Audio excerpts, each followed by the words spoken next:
پیاری حدیث ہے کہ ایک شخص تھا جس کا نام تھا زماد. زماد تو نہیں، عربی میں ضباد کہیں گے، ضاد میم الف با. اچھا دماد. اس کے بارے میں مشہور تھا کہ وہ جن نکالا کرتا تھا. وہ مکے آیا کہیں تو اس کو پتا چلا کہ اس طرح مکے میں ایک شخص محمد صلی اللہ علیہ وآلہ وسلم ان کے ساتھ اس طرح کا مسئلہ ہوا ہے. کچھ عرصے سے وہ اس طرح کی باتیں کرتے ہیں. غار میں چند دن کے لیے گئے تھے. لوگوں نے پھر مشورہ کیا تو اس نے کہا کہ مجھے نبی علیہ السلام کے پاس یعنی محمد کے پاس لے چلو. وہ آیا، اس نے بڑے یعنی اخلاقی انداز میں کہا کہ اے محمد، اگر آپ چاہیں تو میں آپ کا علاج کر سکتا ہوں. میں جنات کا، اسیب کا، اس طرح کا جو سایہ وغیرہ ہوتے ہیں میں اس کا علاج کرتا ہوں. اچھا. تو آپ صلی اللہ علیہ وآلہ وسلم سے اس نے کہا کہ آپ بتائیں آپ کیا بیان کرتے ہیں، آپ کو کیا پرابلم ہے. تو آپ علیہ السلام نے چند الفاظ پڑھے: ان الحمد للہ نحمدہ ونستعینہ ونستغفرہ. بے شک تمام تعریفیں اللہ کے لیے، ہم اسی کی حمد کرتے ہیں، اسی سے مدد چاہتے ہیں، اسی کی طرف رجوع لاتے ہیں. من یہدہ اللہ فلا مضل لہ. جسے اللہ گمراہ کر دے، جسے اللہ ہدایت دے دے، اسے کوئی گمراہ نہیں کر سکتا. ومن یضلل، اور جسے وہی گمراہ کر دے، فلا ہادی لہ، اسے کوئی ہدایت نہیں دے سکتا. واشہد ان لا الہ الا اللہ وحدہ لا شریک لہ. اور میں گواہی دیتا ہوں کہ اس اکیلے اللہ کے سوا کوئی معبود نہیں ہے. واشہد ان محمدا عبدہ ورسولہ. اور محمد صلی اللہ علیہ وآلہ وسلم اس کے بندہ ہے خاص اور رسول. اس کے اوپر ایسا روب طاری ہو، اس نے کہا یہ آپ نے کیا کلام پڑھا؟ دوبارہ پڑھے، دوبارہ پڑھا. اس نے کہا ایک دفعہ پھر سنائے. ابھی قرآن تو پڑھا ہی نہیں تھا، صرف آپ نے اپنے خطبے کے الفاظ پڑھے. تیسری دفعہ جب اس نے سنا، اس نے کہا واللہ ایسا کلام میں نے کبھی نہیں سنا. آپ اپنا ہاتھ بڑھائیں، میں آپ کے ہاتھ پہ بیعت کروں، میں اسلام قبول کرتا ہوں. یہ صحیح مسلم میں حدیث ہے. تو وہ آیا علاج کرنے تھا، اس فیلڈ کا ایکسپرٹ تھا. جس طرح آپ دیکھ لیں کہ جادوگروں نے اسلام قبول کر لیا تھا، ان کو پتہ چل گیا تھا کہ موسیٰ علیہ السلام جو کچھ کر رہے ہیں یہ جادو نہیں ہے. کیونکہ ہر ایکسپرٹ اپنی فیلڈ کو جانتا ہے. ایک ڈاکٹر کو پتا ہے کہ ڈاکٹر زیادہ سے زیادہ کیا کر سکتا ہے،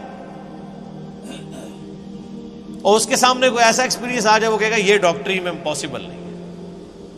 جادوگروں کو بھی پتا تھا کہ جادوگر آنکھوں کا دھوکہ کرتے ہیں، یہ تو فزیکلی کر کے بتا رہا ہے یہ جادو نہیں. تو جادوگر جن کی بیس پہ فرعون اکڑا ہوا تھا وہ تو مسلمان ہو گئے. اس کے بعد تو فرعون کو ویسے ہی مسلمان ہو جانا چاہیے تھا، لیکن نہیں ہوا. ہدایت اس کی قسمت میں نہیں تھی. یہاں پہ بھی مشرکین عرب جو بار بار کہتے تھے اس پہ جنات کا اثر ہے، جو جنات کا ایکسپرٹ ہے وہ کہہ رہے کہ یہ جنات کا اثر نہیں ہے، اور وہ مسلمان ہو گیا. اس کے بعد گنجائش رہتی تھی کہ مشرکین عرب نبی علیہ السلام پہ ایمان نہ لاتے، لیکن وہ قسمت میں ہدایت. اور لوگ کہتے ہیں جی اللہ کے نبی زندہ تھے، لوگ پتہ نہیں کیوں نہیں بات مانتے تھے. آج اللہ کے نبی کی بات مان رہے ہیں لوگ. وہ تو ان سے بہتر تھے، وہ کافر تھے، کم از کم ڈٹے تو ہوئے تھے نا. یہ مسلمان ہو کے اللہ کے نبی کی بات ماننے کے لیے تیار نہیں ہے. تو میں تو آج کل کے مسلمانوں کو دیکھتا ہوں تو مجھے اندازہ ہو جاتا ہے کہ واقعی یار ایک بندہ نبی کو مان کے بھی نبی کی نہ مانے تو یہ تو بڑا مسئلہ ہے، اور ایک بندہ نبی کو مان ہی نہیں رہا وہ اس کی نہ مانے تو وہ چھوٹا مسئلہ ہے. یہ جو آج کہہ رہے ہوتے ہیں نا جی وہ کاش تیرے زمانے میں ہوتا تو میں تیرے قدموں سے لپٹ جاتا، کبھی میں تیری جوتیوں کا تسمہ ہوتا، یہ کچھ ہوتا. میں کہنا رفع دین پھر بھی نہ تو شروع کرتا. تو کہنا من لوگ کہیں گے کہ یار ایک مکھیاں میں مارنا ہے. یعنی جو اتنا بزدل ہے آج کے دور میں کہ وہ اپنے نظریات کو قرآن و سنت پڑھ کے چینج کرنے کے لیے تیار نہیں ہے، تو وہ ابو جہل ہی ہوتا. یہ ضروری نہیں ہے کہ تیرے ہوتے جنم لیا ہوتا تو ابو بکر، عمر، عثمان و علی ہوتا رضی اللہ عنہ مجمعین. نہیں، عین ممکن ہے کہ ابو جہل ہوتا، عبداللہ ابن ابی ہوتا. یہ بات کرنا بڑا آسان ہے، تیرے ہوتے جنم لیا ہوتا. یہ ساری کہانی ہے میرے بھائی، یہ بڑا مشکل کام ہے. یہاں پہ آپ دیکھ لیں نبی علیہ السلام کے کارٹون بنتے ہیں تو جنہوں نے داڑیاں نہیں رکھی سب سے پہلے وہ آ کے بینک توڑتے ہیں، شیشے توڑتے ہیں، گاڑیوں کو آگ لگاتے ہیں عشق رسول کے نام پہ. انہی کو کہتے ہیں کہ یار داڑھی رکھ لو، نال ہی ٹھوس. حالانکہ ہونا یہ چاہیے کہ ان کافروں نے نبی علیہ السلام کے جو کارٹون بنائے ہیں اس میں نبی علیہ السلام کی مبارک داڑھی میں بم رکھ کے نا انہوں نے اس طرح کی شکلیں بنائی ہیں. تو پھر جڑا بن نا کہ تو نے میرے نبی کی داڑھی میں بم دکھایا ہے. ابھی تو میں نے داڑھی نہیں رکھی تھی لیکن آج سے میں داڑھی رکھتا ہوں. ایسی کی تیسی تم لوگ. تو کوئی کرنے کے لیے تیار نہیں ہے. یہ مشکل کام ہے.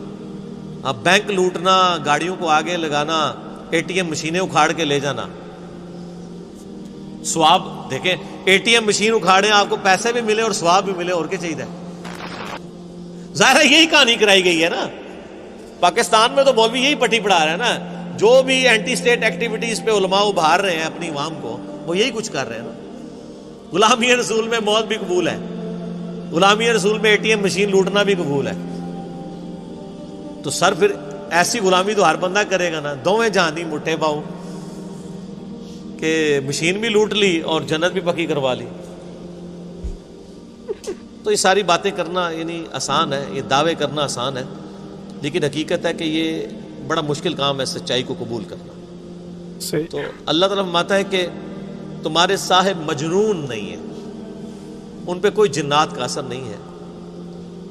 اور پھر نبی علیہ السلام کا کریکٹر بھی ان پر گواہ تھا. جنات کے اثر والے لوگ تو بہکی بہکی باتیں کرتے ہیں.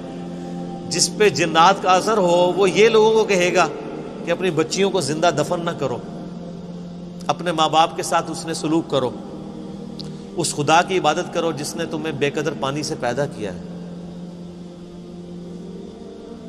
اس طرح کی اخلاقی اقدار جس پہ جنات کا اثر ہو تو اس طرح کی باتیں تو نہیں کرے گا. پھر سورہ یونس میں اللہ تعالیٰ شروع میں آیت نمبر 14، 15، 16 میں آپ کو ملے گا.